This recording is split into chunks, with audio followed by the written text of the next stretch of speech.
this morning from Mr. Collins, which has astonished me exceedingly. From Mr. Collins? What can he have to say? Well, something very much to the purpose, of course. It begins with congratulations for the approaching nuptials of my eldest daughter. What relates to yourself, however, is as follows. Your daughter, Elizabeth, it is presumed, will not long bear the name of Bennet after her elder sister has resigned. And the chosen partner of her fate may reasonably be looked upon as one of the most illustrious personages in the land. Lizzie, have you any idea who this gentleman is? We have reason to imagine that his aunt, Lady Catherine de Bourgh, does not look upon the match with a friendly eye. Mr. Darcy, you see, is the man. Now, Mr. Darcy, who never looked at a woman but to see a blemish, and who probably never looked at you in his life. Oh, it is admirable. Are you not diverted? Yes. yes, I'm excessively diverted. Darcy, I will never accede to such a match. Never, never, never, never. But it is so strange. Yes, that's what makes it so amusing. She walks in beauty like the night of cloudless clouds and starry skies, and all that's best of dark and bright meet in her aspect and in her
much as I respect them.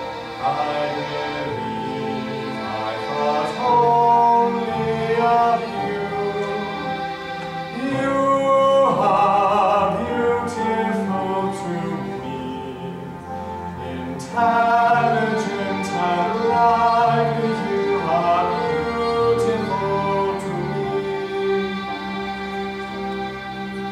My own wishes are unchanged, but if yours remain the same, tell me so at once.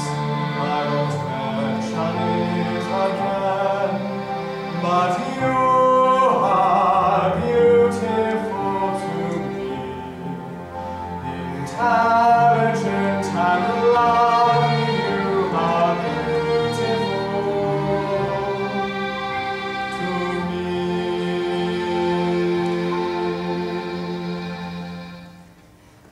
But how could you begin? Can you say when you began to love me like the tea you withstood? And I always sought to give you pain. I cannot fix upon the hour or the word or look. I don't recall the place. You will have to read it in the book.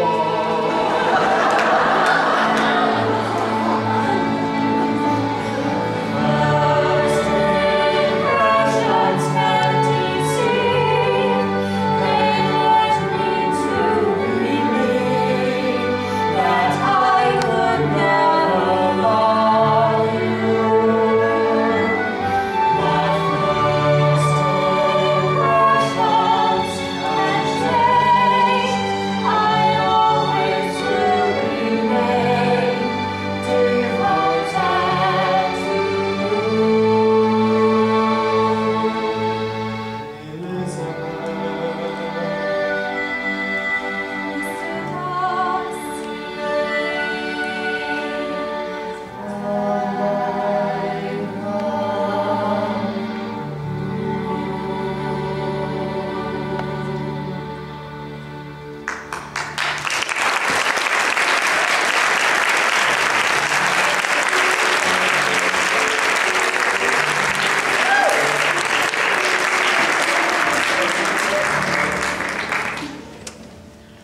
Elizabeth anticipated what would be felt when her situation became known, and she was generally correct in her assumptions.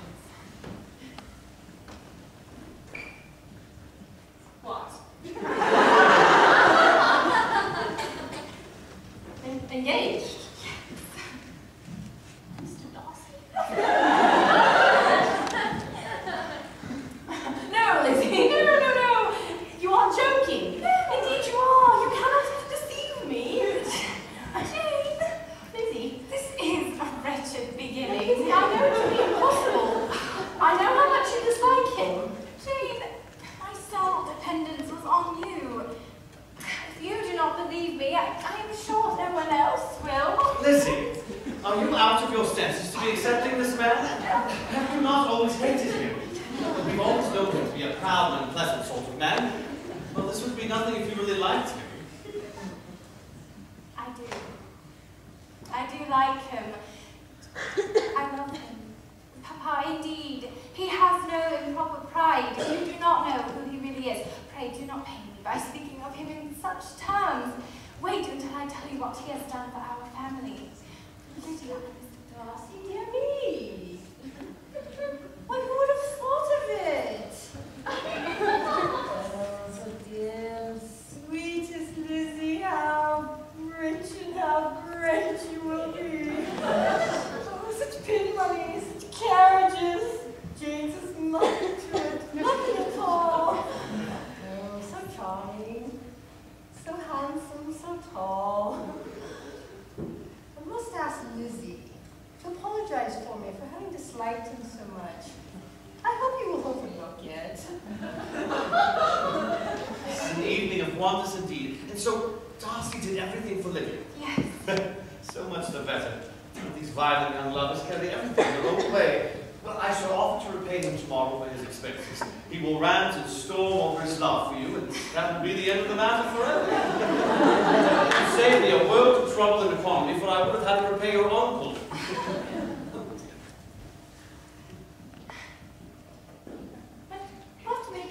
shy of me?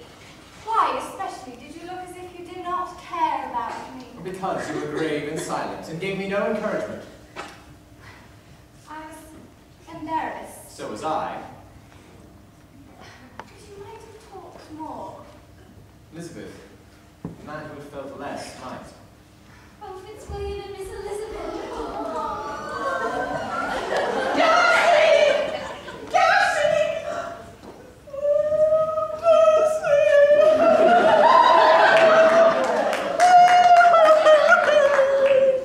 Lady Catherine's endeavours to separate us had taught me to hope as I had scarcely allowed myself to hope before.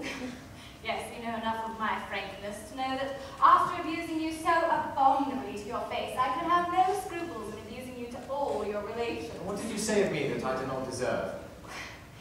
Well, Lady Catherine has been of infinite use, and that ought to make her happy, for she loves to be of use. But shall you ever have the courage to tell her what is to befall her? I'm more likely to want time than encourage Elizabeth, but you're right, it ought to be done, and the sooner the better. If I might inquire after a loan of a sheet of paper, it shall be done presently.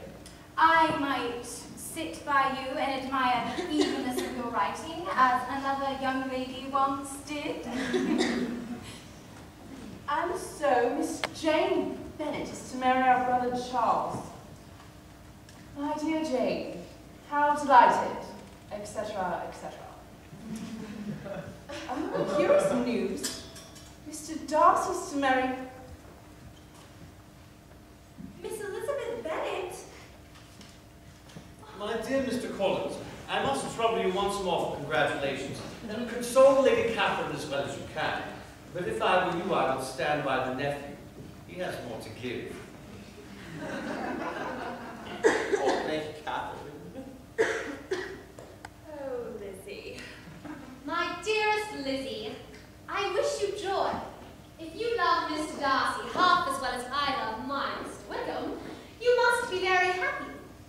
And it is a great comfort to have you so rich, as I do not think we will have quite money enough to live on without some help. Oh.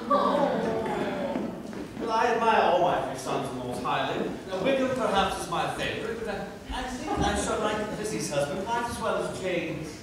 oh, 3 daughters married Mr. Bennet, 10,000 a year. Oh, good gracious, what will become of me? I shall go distracted.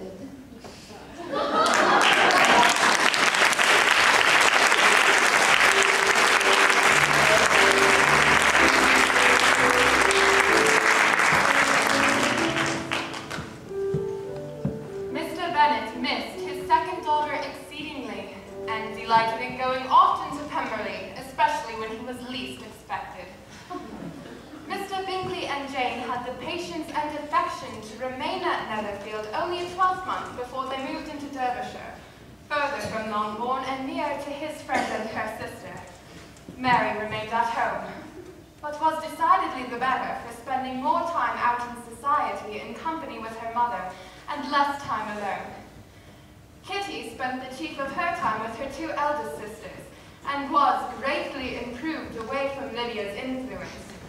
Though Mrs. Wickham frequently invited her to come and stay with her with promises of dances and young men, her father would never consent to her going. Kitty!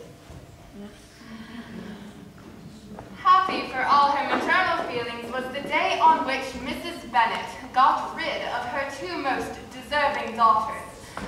I wish I could say, for the sake of her family, that the accomplishment of her earnest desire in the establishment of so many of her children produced so happy an effect as to make her a sensible, amiable, well-informed woman for the rest of her life.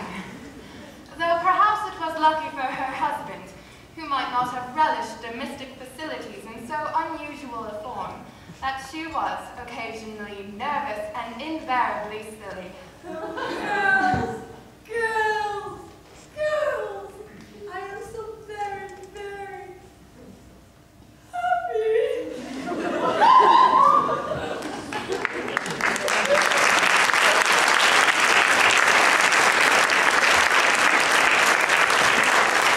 Jane and Mr. Bingley!